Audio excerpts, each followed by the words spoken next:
चंडीगढ़ में एक राजेंद्र सिंह तग्गर ट्रिब्यून से थे और अपना आजकल फ्रीलांस उनके खिलाफ एफआईआर, इस तरह लगातार मैं 6-7 एफआईआर एक महीने के अंदर देख चुका हूँ। कहीं ना कहीं ये जो चौथा स्तंभ है, ये कहीं ना कहीं सरकार जो है और पुलिस तंत्र जो है मिलकर इनके खिलाफ एक जैसे मुहिम सी चलाई हुई है। थोड़ी सी भी खबर लगे उनको लगे कि ये हमारे खिलाफ है तो कहीं ना कहीं षड्यंत्र रचा जाता है और पत्रकार के खिलाफ केस रजिस्टर कर दिया जाता है। कोई ना कोई झूठा बहाना और ऐसा गढ़ा जाता है उसमें कि कोई भी फैक्ट। आज इतने ज़्यादा पूरे हिंदुस्तान में जो पत्रकारिता है वाकई चुनौतियों से भरी है। मैं ट्रिब्यून में 35 साल लगातार पत्रकारिता मैंने की, मैं डेस्क पे था, तो बहुत सारा उसमें ये रहता था कि जो भी खबरें आती थी तो बड़ा बच के चलना पड़ता था। और हम तो चलो रेगुलर एम्प्लॉई और जो कॉन्ट्रैक्ट वाले थे, थोड़ी सी भी खबर, आज कॉन्ट्रैक्ट सिस्टम हो गया है। 90% ट्रिब्यून में 10% लोग रह गए हैं जो अभी रेगुलर हैं, वो भी 2-3 साल में रिटायर हो जाएंगे। उसके बाद कॉन्ट्रैक्ट आ रहा है, क्या दे रहे हैं कॉन्ट्रैक्ट में? एक MA इंग्लिश करके आ रहा है, हिंदी की या ग्रेजुएशन करके डेस्क पे आ रहा है, उसको क्या दे रहे हैं? सिर्फ 33,000 रुपया सैलरी मिलती है स्टार्टिंग, जो कि और हायर एंड फायर 1 साल का कॉन्ट्रैक्ट पहले 3 साल का देते थे ट्रिब्यून में। सभी अखबारों में इसी तरह होता है। टाइम्स ऑफ इंडिया में बहुत हुआ है, हिंदुस्तान टाइम्स में ऐसे हुआ है, जागरण, भास्कर, अमर उजाला, सब जगह। जो स्टार्टिंग सैलरी पहले वेज बोर्ड वाला, तो अब बहुत काम मुझे लग रहा है यूनियन जब स्ट्रॉन्ग होंगी तो वेज बोर्ड पर भी काम होगा, तब जाके हमें वेज बोर्ड की उम्मीद जगाई जा। मनीषाना वेज बोर्ड के बाद लगता नहीं इतना कभी हमें ऐसा हाइक कभी मिल पाएगा, पर ये बहुत जरूरी है। मैं गुजारिश करूंगा हमारी जो राष्ट्रीय अध्यक्ष हैं, क्योंकि रास बिहारी जी लगातार अनवरत काम कर रहे हैं पत्रकारिता और पत्रकारों के लिए, उनके वेलफेयर के लिए बहुत सारा काम लगातार हो रहा है। और ये अगर इसी तरह जुटे रहे और इस तरह इकाइयों का गठन, आज हरियाणा से लोग आए हैं, हरियाणा इकाई का गठन हो जाए, पंजाब में भी इसी तरह गठन होने जा रहा है, इसी तरह पूरे हिंदुस्तान में सभी स्टेट्स में गठन होगा, मजबूत संगठन बनेगा, तो हम कहीं ना कहीं सरकार के खिलाफ आवाज बुलंद कर सकते हैं। ये जो कॉन्ट्रैक्ट सिस्टम है, हायर एंड फायर वाली पॉलिसी है, ये बदलनी चाहिए।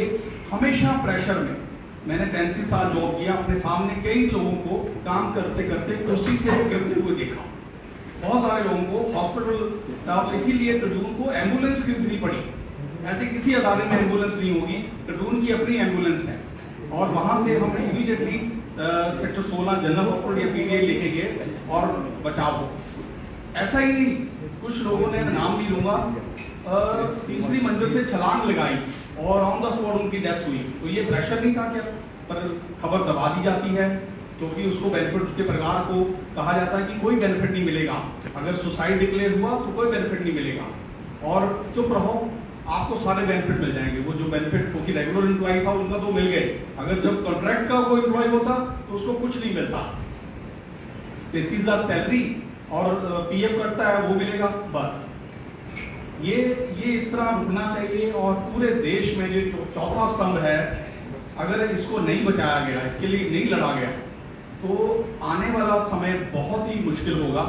अब मेरी बेटी है, उसने जर्नलिज्म किया पंजाब यूनिवर्सिटी से, मैं उसको मना करता रहा, कहीं ना कहीं वो फादर के नक्शे कदम पर चलने पर मैं उसको मना कर रहा हूँ कि नहीं, जर्नलिज्म में जाओगे। ट्रिब्यून में उसने इंटर्नशिप भी की, वहाँ का माहौल देखा, तो उसका मन अब बदल गया, कहते नहीं यार मैं तो BCom के बाद MBA करूँगी। तो मुझे ना कहीं बच्चे भी लग रहा है कि अब अपना जो है नजरिया बदल रहा है। ये नहीं होना चाहिए। पत्रकारिता जो है वाकई इस देश का भविष्य है। अगर अच्छे पत्रकार आएंगे और पत्रकारिता में सुविधाएं मिलेगी तो आने वाला समय बहुत अच्छा होगा। देश में लोकतंत्र को बचाने के लिए पत्रकारिता, देश को दशा और दिशा दिखाने के लिए पत्रकारिता, अच्छे पत्रकारों का होना बहुत जरूरी है। और जो डट कर लिखें, और कलम जो है उसकी ताकत बेजोड़ है, बहुत है। अगर आप, सबसे पहले एकजुट होना जरूरी है। अगर कोई कलम ऐसा लिखती है कि सरकार को उससे तकलीफ होती है और सरकार उसके खिलाफ केस दर्ज करने जाती है, उसके खिलाफ इस तरह के बहुत सारे, तो हम सब पत्रकारों को तब एकजुट होना बहुत जरूरी है। अभी बात चल रही थी, मेरे एक दोस्त हैं जय सिंह छिब्बड़, कहते यार बहुत सारे लोगों नाल धक्का हो रहा है। मैं कहती धक्का नहीं हो रहा, असं इकट्ठे नहीं हाँ, वकील इकट्ठे हो सकते हैं, पटवारी इकट्ठे हो सकते हैं, ट्रांसपोर्ट वाले मुलाजिम इकट्ठे हो सकते हैं, तो हम क्यों नहीं? कहते हाँ। फिर मैंने कहा आपने लेटर देने से भी मना कर दिया, आप उसके साथ गवर्नर से मिलने नहीं जा रहे। तो ये है कि हमें एकजुट होना पड़ेगा। हम एक किसी पे मुसीबत आती है तो हम तालियां कहीं ना कहीं मन में कि नहीं यार ये करता होगा, ऐसा कुछ ना कुछ किया होगा गड़बड़ इसमें। तो ये भावना नहीं होनी चाहिए और सब एकजुट है तो एकजुट रहें। और मैं रास बिहारी जी को बहुत बहुत मुबारकबाद देना चाहता हूँ कि उन्होंने हरियाणा में संगठन को बनाने के लिए अब संगठन आज बन जाएगा और वहाँ से मजबूती से सरकार के खिलाफ जब भी कोई हमारे खिलाफ आंच आती है पत्रकारों पर तो अपनी आवाज़ बुलंद करेगा। मैं इसी के साथ आप सभी तिवारी जी का, रणेश राणा जी का और आप सभी मेहमानों का और हमारे अध्यक्ष जो दिल्ली से आए हैं रास बिहारी जी का बहुत बहुत शुक्रगुजार हूँ कि उन्होंने यहाँ आकर हमें गौरवान्वित किया। बहुत बहुत धन्यवाद। Thank you.